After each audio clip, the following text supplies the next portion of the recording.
ನಮಸ್ಕಾರ ಸ್ನೇಹಿತರೆ, ನಾವು ಉಪಯೋಗಿಸುವಂತಹ ಪ್ರತಿಯೊಂದು ಹಣ್ಣು, ತರಕಾರಿ, ಸೊಪ್ಪು ಇವೆಲ್ಲದರಲ್ಲೂ ನಮ್ಮ ದೇಹಕ್ಕೆ ಬೇಕಾಗಿರುವಂತಹ ಬೇರೆ ಬೇರೆ ರೀತಿಯ ಪೋಷಕಾಂಶಗಳು ಇವೆ. ಆದರೆ ಕೆಲವೊಂದು ತರಕಾರಿ, ಸೊಪ್ಪು, ಹಣ್ಣುಗಳ ಬಗ್ಗೆ ನಮಗೆ ಗೊತ್ತೇ ಇರಲ್ಲ, ಅಥವಾ ಬಹಳ ಕಡಿಮೆ ಜನರಿಗೆ ಇಂತಹ ತರಕಾರಿ, ಹಣ್ಣುಗಳ ಬಗ್ಗೆ ಗೊತ್ತಿರುತ್ತೆ.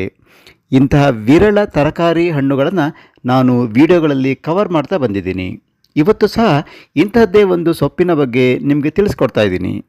ನಿಮಗೆ ಗೊತ್ತಿರೋ ಹಾಗೆ ಬಸಳೆ ಸೊಪ್ಪಿನ ಬಗ್ಗೆ ನಾನು ಈಗಾಗಲೇ ಒಂದು ವಿಡಿಯೋ ಮಾಡಿದ್ದೀನಿ, ಆದರೆ ಅದನ್ನೇ ಹೋಲುವಂತಹ ಇನ್ನೊಂದು ಸೊಪ್ಪಿನ ಬಗ್ಗೆ ಇವತ್ತು ತಿಳಿಸ್ತಾ ಇದ್ದೀನಿ. ಇದರ ಅದ್ಭುತ ಆರೋಗ್ಯ ಲಾಭಗಳು, ಇದನ್ನು ಬೆಳೆಯುವ ವಿಧಾನ, ಹೀಗೆ ಎಲ್ಲ ವಿವರಗಳನ್ನು ಕೊಡ್ತೀನಿ. ಈ ವಿಡಿಯೋವನ್ನು ಎಲ್ಲೂ ಸ್ಕಿಪ್ ಮಾಡದೆ ಕೊನೆವರೆಗೂ ನೋಡಿ.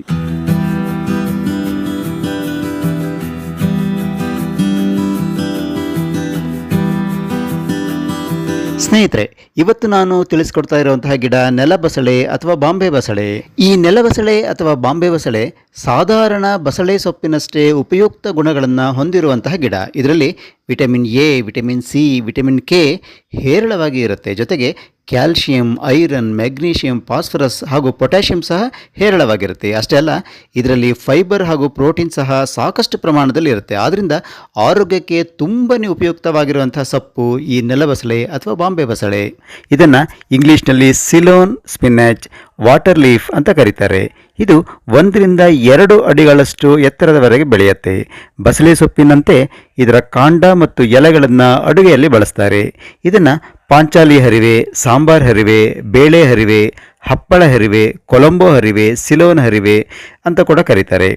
ವೈಜ್ಞಾನಿಕ ಹೆಸರು ಥಾಲಿನಮ್ ಟ್ರಯಾಂಗ್ಯುಲರ್ ಅಂತೇಳಿ. ಈಗ ಈ ನೆಲಬಸಳೆಯನ್ನು ಉಪಯೋಗಿಸೋದ್ರಿಂದ ಸಿಗುವಂತಹ ಆರೋಗ್ಯ ಲಾಭಗಳ ಬಗ್ಗೆ ತಿಳಿಸ್ತೀನಿ. ಜೊತೆಗೆ ಇದನ್ನು ನಾವು ಹೇಗೆ ಬೆಳೆಯೋದು ಮನೆಯಲ್ಲೇ ಅನ್ನೋದನ್ನು ಕೂಡ ತಿಳಿಸ್ಕೊಡ್ತೀನಿ. ಅಷ್ಟೇ ಅಲ್ಲ, ಇದನ್ನು ಸೇವಿಸೋದ್ರಿಂದ ನಮಗೆ ಏನಾದರೂ ಸೈಡ್ ಎಫೆಕ್ಟ್ಸ್ ಇದೆಯಾ ಅನ್ನೋದನ್ನು ಕೂಡ ತಿಳಿಸ್ಕೊಡ್ತೀನಿ. ಈ ವಿಡಿಯೋವನ್ನು ಎಲ್ಲೂ ಸ್ಕಿಪ್ ಮಾಡದೆ ಕೊನೆವರೆಗೂ ನೋಡಿ. ನೆಲಬಸಳೆಯಲ್ಲಿ ವಿಟಮಿನ್ ಎ, ವಿಟಮಿನ್ ಸಿ ಹೇರಳವಾಗಿದ್ದು ಕಬ್ಬಿಣ, ಕ್ಯಾಲ್ಶಿಯಂನಂತಹ ಖನಿಜಗಳು ಸಹ ಇವೆ. ಇದರಲ್ಲಿ ಕರಗುವ ಸಾಲ್ಯುಬಲ್ ಫೈಬರ್, ಬೀಟಾ ಕೆರೋಟಿನ್ ಹಾಗೂ ಪ್ರೋಟೀನ್ ಇರೋದ್ರಿಂದ ಆರೋಗ್ಯದ ದೃಷ್ಟಿಯಿಂದ ಬಹಳ ಒಳ್ಳೆಯ ಆಹಾರ. ಇದರಲ್ಲಿ ಹೇರಳವಾಗಿ ಕಬ್ಬಿಣದ ಅಂಶ ಇರೋದ್ರಿಂದ ಹಿಮೋಗ್ಲೋಬಿನ್ ಕಾರ್ಯಕ್ಷಮತೆಗೆ ಸಹಾಯ ಆಗುತ್ತೆ. ಇದರಲ್ಲಿರುವ ಕ್ಯಾಲ್ಶಿಯಂನಿಂದಾಗಿ ಮೂಳೆಗಳ ಆರೋಗ್ಯ ಹಾಗೂ ಮಾಂಸಖಂಡಗಳ ಕಾರ್ಯ ಸರಿಯಾಗಿ ನಡೆಯುತ್ತೆ. ಇದರಲ್ಲಿರುವ ಮೆಗ್ನೀಷಿಯಂ ಹಾಗೂ ಮ್ಯಾಂಗನೀಸ್ ಹಲವಾರು ಬಯೋಕೆಮಿಕಲ್ ರಿಯಾಕ್ಷನ್ಸ್ನಲ್ಲಿ ಮುಖ್ಯ ಪಾತ್ರವನ್ನು ವಹಿಸ್ತವೆ. ಇದರಿಂದಾಗಿ ನೆಲಬಸಳೆಯನ್ನು ದೇಹದ ಸಂಪೂರ್ಣ ಖನಿಜಗಳ ಪೂರೈಕೆದಾರ ಅಂತ ಅನ್ಬೋದು. ಅಷ್ಟೇ ಅಲ್ಲ, ಇದರಲ್ಲಿರುವ ಹೇರಳ ವಿಟಮಿನ್ಸ್ಗಳಿಂದಾಗಿ ಇದನ್ನು ವಿಟಮಿನ್ ಪವರ್ ಹೌಸ್ ಅಂತ ಕೂಡ ಕರೀತಾರೆ. ಇದರಲ್ಲಿರುವ ವಿಟಮಿನ್ ಎನಿಂದಾಗಿ ಕಣ್ಣುಗಳ ಆರೋಗ್ಯ ಹಾಗೂ ರೋಗ ನಿರೋಧಕ ಶಕ್ತಿಗೆ ಇದನ್ನು ಉತ್ತಮ ತರಕಾರಿ ಅಂತ ಅನ್ಬೋದು. ಹೇರಳವಾಗಿ ವಿಟಮಿನ್ ಸಿ ಕೂಡ ಇರೋದ್ರಿಂದ ಇದು ಉತ್ತಮ ಆಂಟಿ ಆಕ್ಸಿಡೆಂಟ್ ಆಗಿ ಕೂಡ ಕಾರ್ಯನಿರ್ವಹಿಸುತ್ತೆ ಹಾಗೂ ಚರ್ಮದ ಆರೋಗ್ಯಕ್ಕೆ ಕೂಡ ಬಹಳ ಒಳ್ಳೆಯದು. ಇದರ ಎಲೆಗಳನ್ನು ನಿಯಮಿತವಾಗಿ ಬಳಸೋದ್ರಿಂದ ಜೀರ್ಣಕ್ರಿಯೆಗೆ ಸಹಾಯ ಆಗುತ್ತೆ ಹಾಗೂ ಮಲಬದ್ಧತೆಯನ್ನು ತಪ್ಪಿಸುತ್ತೆ. ಇದರಲ್ಲಿ ಆಂಟಿ ಆಕ್ಸಿಡೆಂಟ್ಸ್ ಹೇರಳವಾಗಿರುತ್ತೆ ಹಾಗೂ ಫ್ರೀ ರ್ಯಾಡಿಕಲ್ಸ್ನಿಂದ ಉಂಟಾಗುವಂತಹ ತೊಂದರೆಯಿಂದ ದೇಹವನ್ನು ರಕ್ಷಿಸುತ್ತೆ. ಇದರಲ್ಲಿ ಅತ್ಯಂತ ಕಡಿಮೆ ಕ್ಯಾಲೋರಿ ಇರೋದ್ರಿಂದ ವೆಯ್ಟ್ ಕಂಟ್ರೋಲ್ ಮಾಡಲಿಕ್ಕೆ ಕೂಡ ಬಹಳ ಒಳ್ಳೆಯ ತರಕಾರಿ ಅಂತ ಅನ್ಬಹುದು. ರಕ್ತಹೀನತೆ, ಕರುಳಿನ ಕಾಯಿಲೆ, ಮೂಳೆ ಸಂಬಂಧಿ ಕಾಯಿಲೆಯನ್ನು ಒಂದು ಹಂತದವರೆಗೆ ಪ್ರತಿರೋಧಿಸುತ್ತೆ. ಮಧುಮೇಹಿಗಳಿಗೆ ಇದು ಒಳ್ಳೆಯ ಆಹಾರ. ಇದು ದೇಹದಲ್ಲಿ ಸಕ್ಕರೆ ಅಂಶವನ್ನು ನಿಯಂತ್ರಣದಲ್ಲಿಡುತ್ತೆ.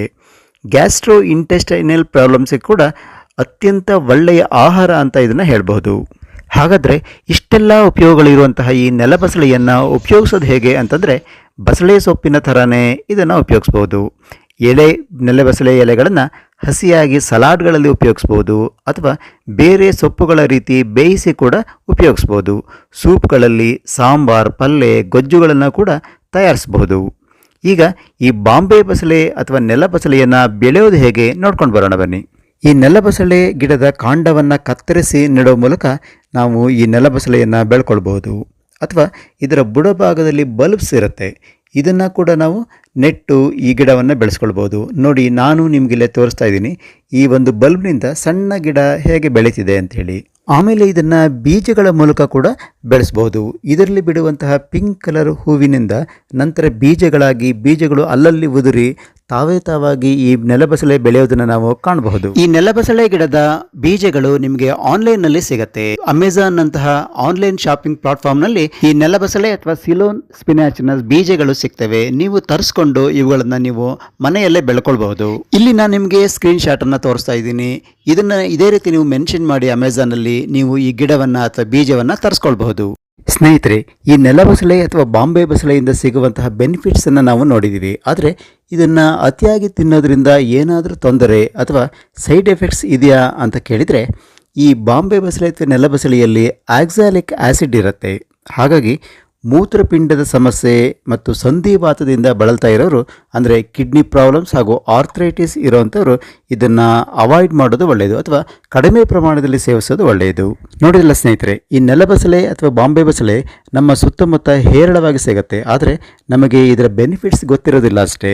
ಈಗ ಈ ಬೆನಿಫಿಟ್ಸ್ ಗೊತ್ತಾದ ನಂತರ ಇದನ್ನು ಎಲ್ಲೇ ಸಿಕ್ಕರೂ ಬಿಡದೆ ತಂದು ಉಪಯೋಗಿಸೋಣ, ಹಾಗೂ ಮನೆಯಲ್ಲೇ ನಾವು ಇದನ್ನು ನೆಟ್ಟು ಬೆಳೆಸ್ಕೊಳ್ಬೋದು. ಇದನ್ನು ನೀವು ಪಾಟ್ನಲ್ಲಿ ಆರಾಮಾಗಿ ಬೆಳೆಸ್ಕೊಂಡು ನೀವು ಇದನ್ನು ಉಪಯೋಗಿಸ್ಕೊಳ್ಬಹುದು.